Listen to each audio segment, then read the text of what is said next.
안녕하십니까. 2024년 2월 26일 최병무의 팩트 시작하겠습니다. 국민의힘 총선 경선이 실시가 됐습니다. 23일과 24일에 실시가 됐고요. 어제 1차 19곳에 대한 발표가 있었습니다. 예를 들어서 서울 양천갑 같은 경우는 현역 의원이죠. 비례대표입니다만은 조수진 의원과 구자룡 비대위원이 양자 대결로 압축이 됐고, 왜냐면 거기가 여러 명의 경선을 했거든요. 근데 50% 넘는 사람이 없으니까 양자 대결로 이제 결선 투표에 들어가게 되는 거죠. 그렇게 결정이 됐고, 동대문 갑에서는 김영우 전 의원이 여명 전 대통령실 행정관에게 이겼습니다. 여기 용산 대통령실이 패했다. 출신이 이런 얘기가 되는 거죠. 그런데 이제 제가 오늘 말씀드리려고 하는 내용은 현역 의원 불패, 이걸 말씀드리려고 합니다. 현역 의원 불패. 자, 우선 충북 청주 상당에서 5선의 정우택 현 국회 부의장이죠. 윤갑근 전 대구 고검장을 이겼습니다. 잘 아시다시피 윤갑근 전 대구 고검장은 지금 윤석열 대통령과 한동훈 비대위원장 같은 검사 출신입니다. 거기에다가 윤석열 대통령의 아주 최측근이라고 하는 사람입니다. 그런 사람이 정우택 현역 의원한테 졌다. 경선에서. 그런 얘기가 되는 것이고, 그 다음에 이종배 의원이라고 충주입니다. 충주. 3선 의원이죠. 여기도 이동석 전 대통령실 행정관을 이기고 본선에 진출하게 됐다.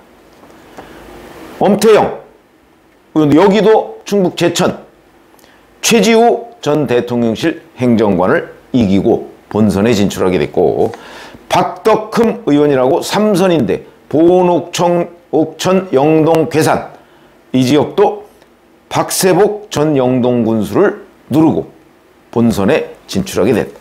뿐만 아니고 당 사무총장이자 공천관리위원인 장동혁 의원, 여기도 경선 지역에 포함돼서 화제를 모은 적이 있었죠. 아니, 사무총장이 자기 지역을 경선 지역에 포함시키는 게 뭐냐 도대체. 이게 정말 이거야말로 공정한 거다.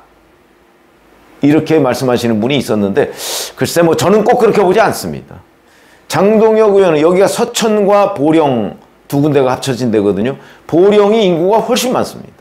그런데 장동혁 의원은 보령, 그 다음에 경쟁자인 고명권 피부과 의원 원장은 서천입니다. 이 경선은 해보나 말합니다. 해보나 말하기 때문에 경선 구도를 이렇게 짰다는 것 자체가 장동혁 사무총장이 이기게 돼 있는 거다. 현역에다가 사무총장에다가 더군다나 보령 출신이면 그 게임은 해보나 말하다. 단수 추천이나 마찬가지다. 제가 이런 말씀을 한번 드린 적이 있는데 그런 거고요. 그런데 말씀드리면 결국 현역 의원 5명이 모두 승리했다. 그것도 특히 용산 대통령실 후보자들에게 모두 승리했다. 대부분. 이게 뭘 의미하느냐. 이 현역 불패가 뭘 얘기하느냐. 왜 그러냐면 초선의 경우에는 그렇지 않지만 3선, 4선, 5선 이런 데는 감점이 있습니다. 감점이 적게는 20%, 많게는 35%까지 감점이 있습니다. 그런데도 불구하고 이겼다는 뜻이거든요. 이게 뭘 의미하느냐 하는 게 오늘 설명드릴 내용이죠. 자, 그런데 여기뿐만 아니고 이런 것도 있습니다. 전현직 의원 간 대결이 이루어진 경기 여주 양평, 여기에서도 김선교 전 의원이 비례대표 의원인데 이태규 의원한테 이겼습니다. 이건 비례대표니까. 김선교 전 의원은 바로 직전 2020년 총선에서 당선이 됐다가 선거법 위반으로 의원직을 잃었던 사람인데, 그 사람이 다시 사면복권이 됐겠죠. 다시 이번에 나오게 된 겁니다. 그런데 비례대표 의원을 이겼습니다. 왜? 자기가 관리하던 지역이니까.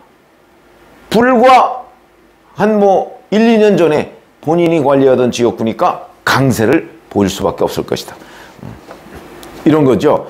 자, 그러면 이게 여론조사 50%, 물론 수도권은 좀 다르지만 여론조사 50%, 일반 당원 50%, 대개 이런 식으로 이제 경선을 치릅니다. 자, 그럴 경우에 아무리 현역 의원을 감점을 한다고 할지라도 감점이라는 게 이렇게 이루어진다고 그랬죠. 예를 들어서 현역 의원이 60%를 얻었다. 6대 4다. 그럼 60%의 30%를 감점하면 368에서 42점으로 내려가는 겁니다. 그래도 6대 4인데 이깁니다. 30% 감점해도.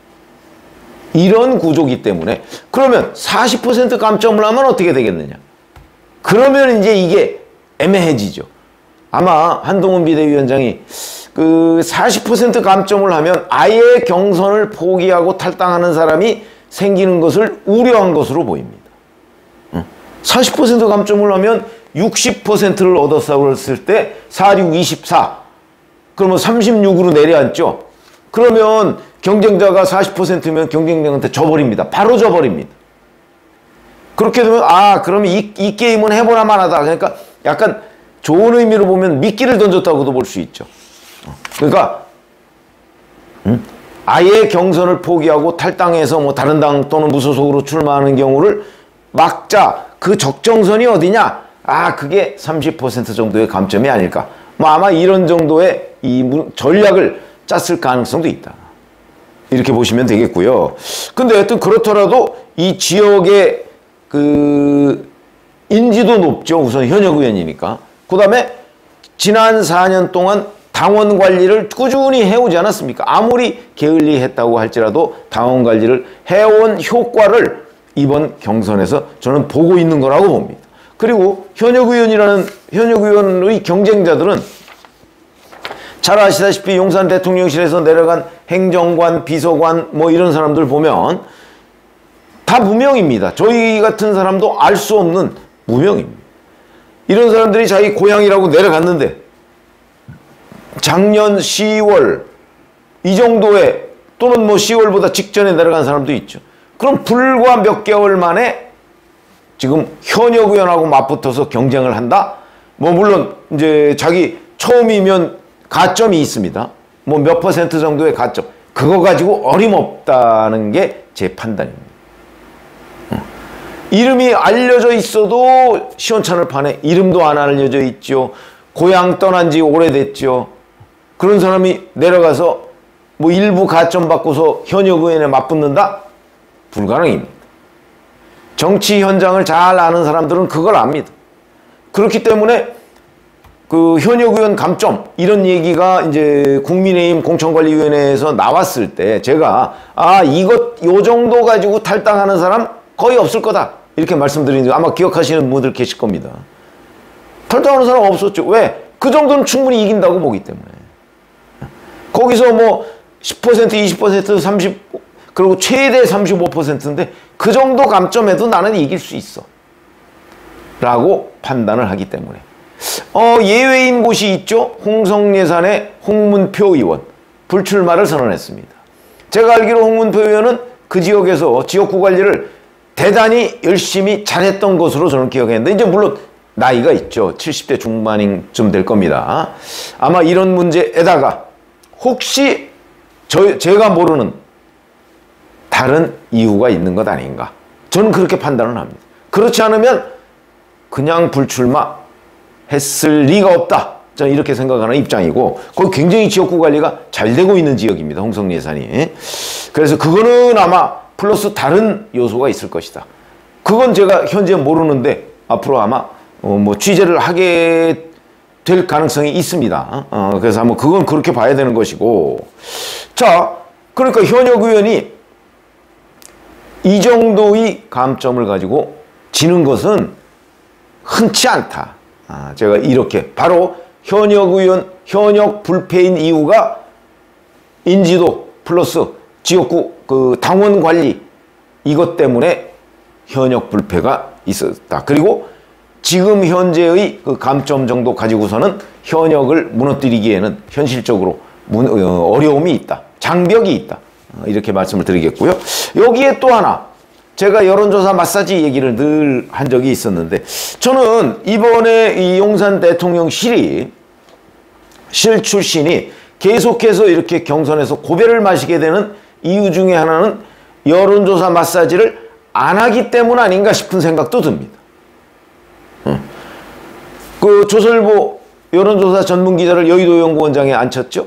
아마 그런 거와도 연관이 있고 한동훈 국민의힘 비대위원장의 스타일과도 연관이 있는 것 아닌가. 과거 정치권에서는 여야를 막론하고 제가 이런 얘기 많이 들은 적이 있었죠. 여론조사 마사지라는 이름으로 지금 표현되는 이른바 여론조사 조작이 있죠. 그게 전 지역이 다 그렇게 되는 건 아니고 일부 지역에서는 그런 일들이 있었습니다. 그렇기 때문에 근데 이번에는 한동훈 비대위원장이 그 지시를 하지 않으니까 그냥 있는 그대로 여론조사를 하니까 인지도 높고 당원 관리 잘 돼 있는 현역 의원들이 패하지 않는 이런 경선 결과를 낳은 것 아닌가. 저는 이렇게 판단을 합니다. 그 중에서도 첫 번째 바로 감점, 이것이 어찌 보면 그 이상 감점을 했으면 이 사람들이 탈당을 했을 가능성이 있는데 그 아주 미묘한 경계선 중에서 현역 기득권 쪽에 좀 유리한 그런 시스템이 있었던 것이 가장 큰 요인이 아닌가, 이렇게 판단을 합니다. 앞으로도 경선 지역이 여러 군데 남아 있습니다. 거기서도 또 마지막으로 봐야 되고, 어찌 보면 요 핵심은 물론 뭐 그 지역 의원은 아닙니다만은 서울 양천갑의 비례대표 조수진 의원과 이제 구자룡 비대위원, 사실 한동훈이 비대위원장 입장에서 봐서는 구자룡 비대위원을 어떻게든 거기 후보로 만들어야 하는데, 그런데 조수진 의원이 비례대표지만 일찍부터 가서 양천갑에서 표밭갈이를 했거든요. 꺾을 수 있을 것인가? 과거 같으면 당연히 꺾을 텐데 지금은 그렇게 되지 못합니다. 물론 여기에는 민주당의 개딸 이런 사람들은 이재명 대표를 위해서 이재명 대표가 픽하면 무조건적인 지지를 보냅니다. 그러나 국민의힘에는 그런 어떤 코어 그룹, 핵심 그룹이 이재명 대표의 강성 지지층만큼은 못하다. 그것도 또 하나의 요인이 되겠다. 그런 것들이 있다면 만약에 개딸과 같은 어떤 자발적 조직이라고 할까요? 뭐 그런 것들이 있으면 그게 똘똘 뭉치면 그 사람들 숫자가 뭐 당원을 압도하는 건 아니지만 적어도 그 사람들이 투표율이 워낙 높기 때문에 그럼 그 사람들이 이 의사결정을 좌지우지할 가능성이 높은데, 국민의힘에는 이른바 윤석열 대통령을 지지하는 또는 한동훈 비대위원장을 지지하는 똘똘 뭉친 뭐 예를 들어서 뭐 수만 명 정도의 그룹, 이런 것들이 없는 것 아닌가. 그러니까 있다면 그런 사람들이 무조건 몰려가서 한동훈 비대위원장 또는 윤석열 대통령이 지명한 용산 대통령 출신을 집중적으로 몰아줄 텐데, 이번에 이런 결과를 보면 그게 없구나 하는 걸 또 알 수 있는 대목도 있다, 이렇게 말씀을 드립니다. 고맙습니다.